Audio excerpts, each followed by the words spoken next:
In this video, I'm going to cover a subject that may seem simple on the surface, but that I found confuses and challenges some photographers.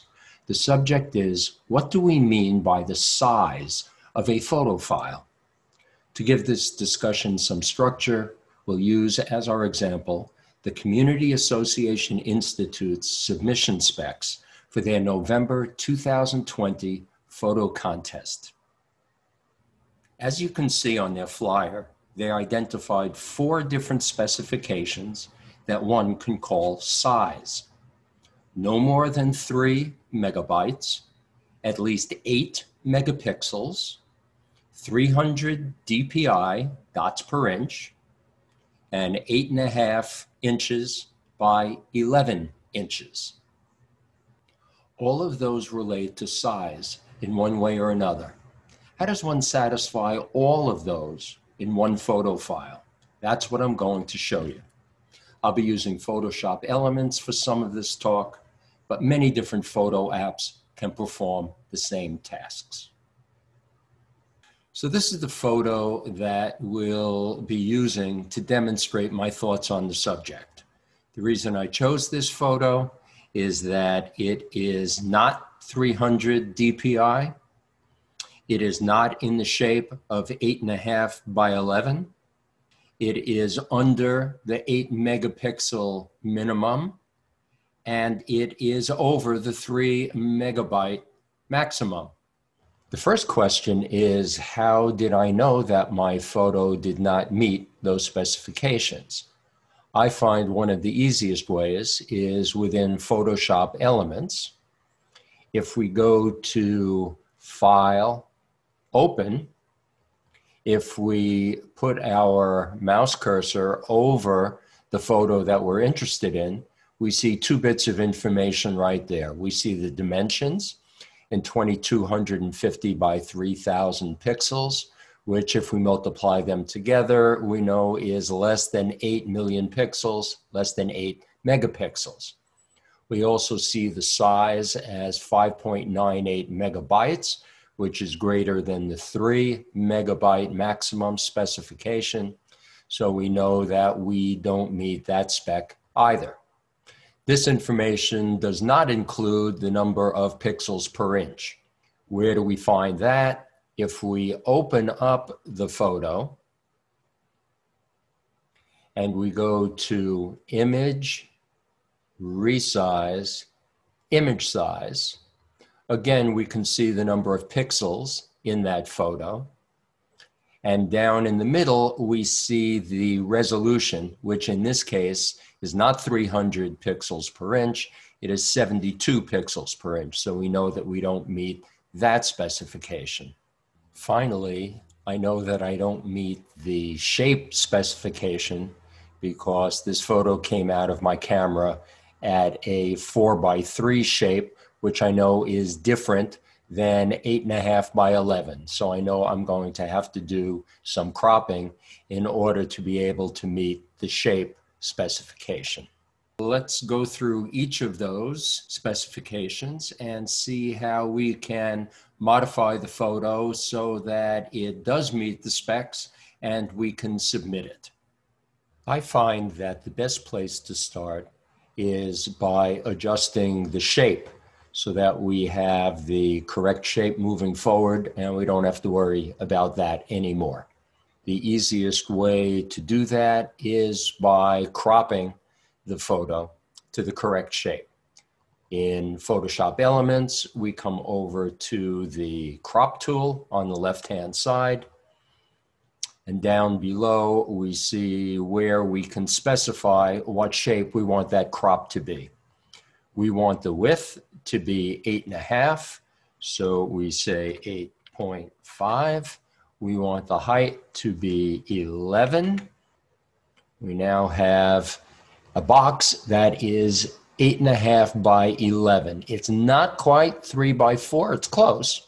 And we can adjust where the box is going to sit on the photo to best satisfy our needs. So I will select that, select the checkbox, and now our photo is 8.5 by 11. Next, let's try to understand the 300 dot per inch specification. Dots per inch is a description of how many dots a printer is designed to print in a 1-inch length. That capability was designed by the manufacturer. It can't be specified by a digital photo file. They probably meant 300 pixels per inch, which tells the printer how large the print ought to be. If you can imagine a can of cake icing as representing our photo file, pixels per inch is how thick you want to spread the icing over a cake. You can spread it thin and cover a large cake, or you can spread it thick, but that only covers a small cake. In photo terms, at 72 pixels per inch, a photo that is 2250 by 3000 pixels would be printed over 31 inches wide and over 41 inches high. This would be a very large print, but low resolution. Does this have an application? Yes, it does. If you printed it this way, it would be a very large poster, and if it was going to be viewed from, say, 15 or 20 feet away, the photo would probably look pretty good.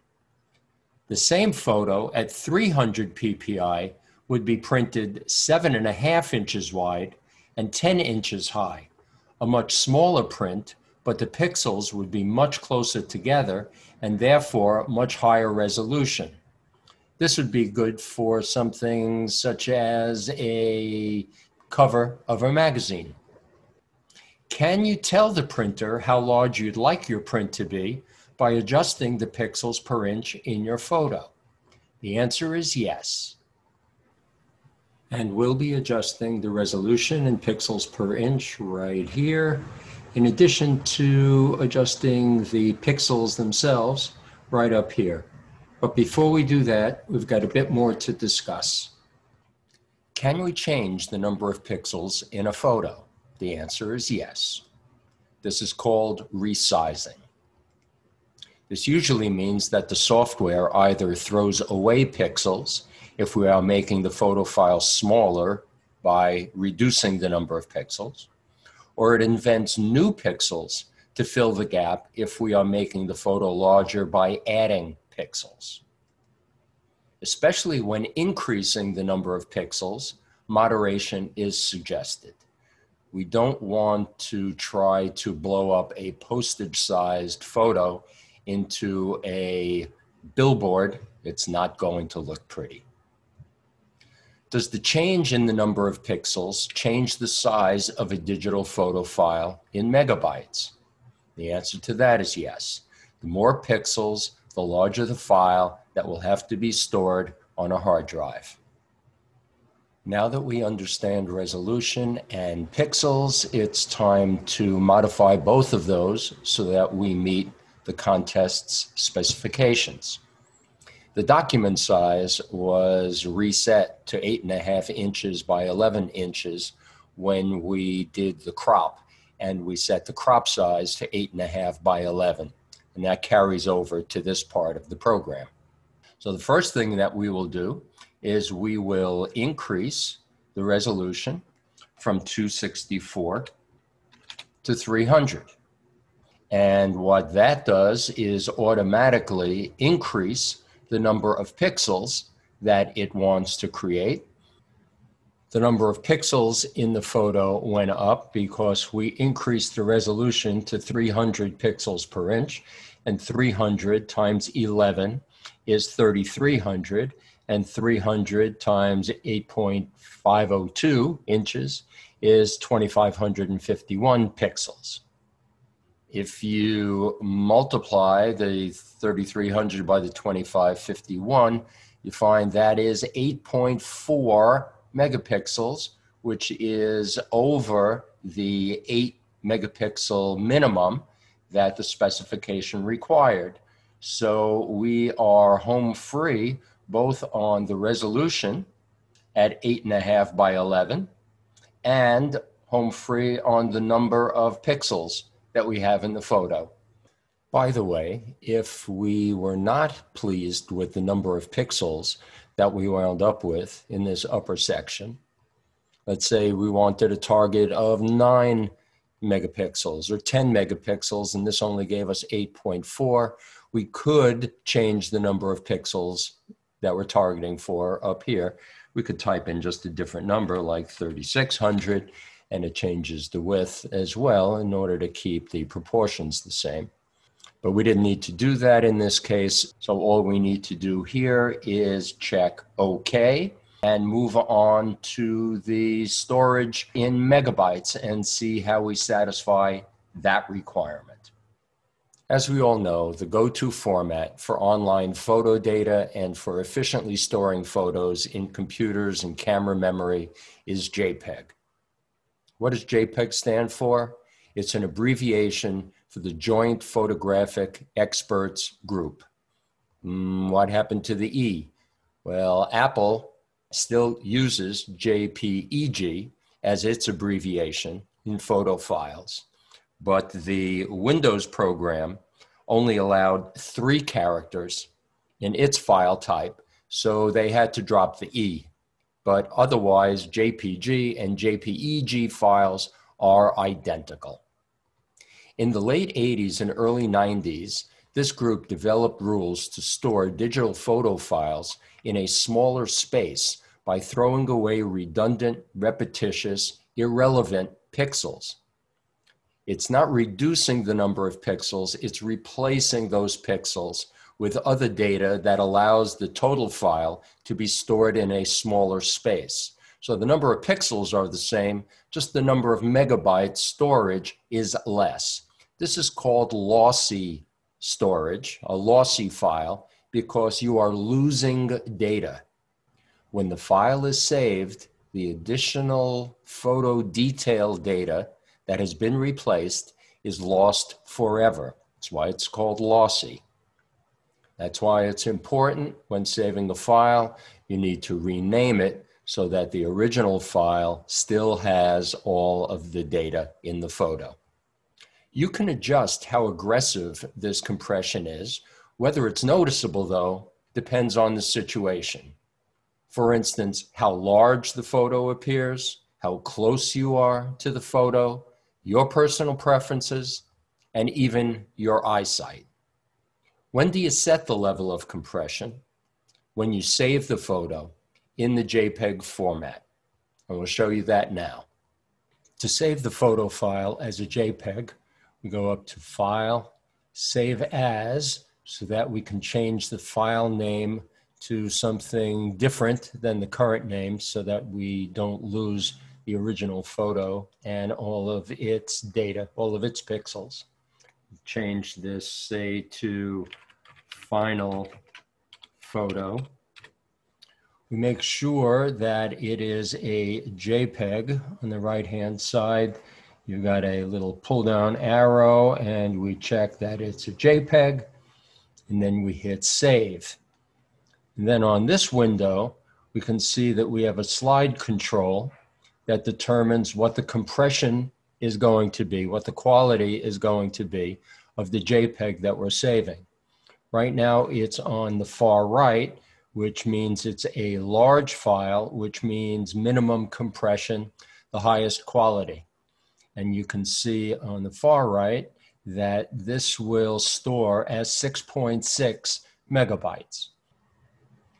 If we change the selection from a large file to a small file, the smallest the file can be is 300,000 bits, which is 1/20th the size of the large file, but the small file is the most compressed and loses the most picture data.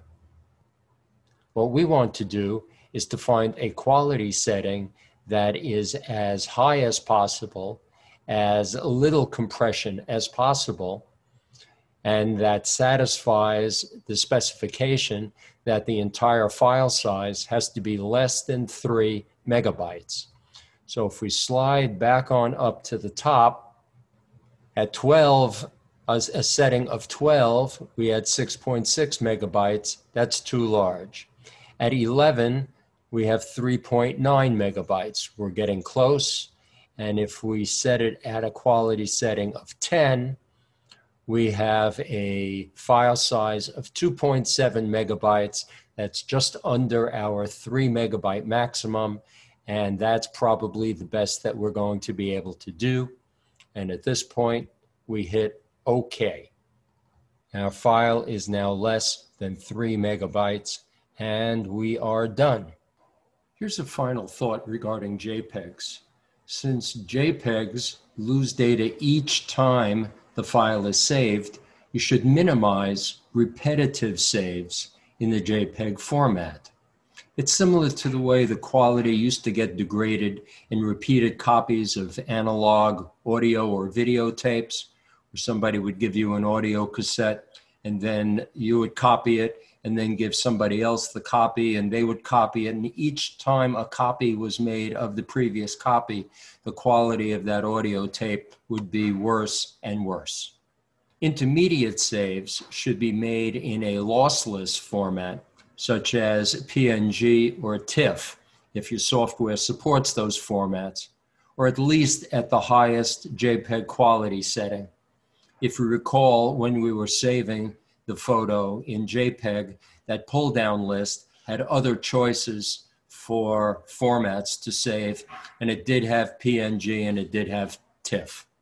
In the final save, you can then save as a JPEG and set the JPEG compression at the needed level. In summary, in order to satisfy the contest specifications that the file size be less than 3 megabytes, be a minimum of 8 megapixels large, be 300 dots per inch, or pixels per inch probably, and at 8.5 inches wide by 11 inches high, we open up the file. We change the shape of the file so that it's 8.5 by 11. 8.5 by 11. Crop it. Image, resize, and image size in order to change the pixels per inch to 300. The number of total pixels that we have is now over 8 megapixels. So we say OK, and we do File, Save As. It is a JPEG. We change the name to Final Photo. Save. And we bring this down to where the file size is just under 3 megabytes. We say OK. And we now have a photo file that satisfies all of the specifications of their contest, and we can attach it to an email and send it in. Of course, you only need to make adjustments to the photo for those aspects that don't meet the specifications. If you have any questions, please let me know.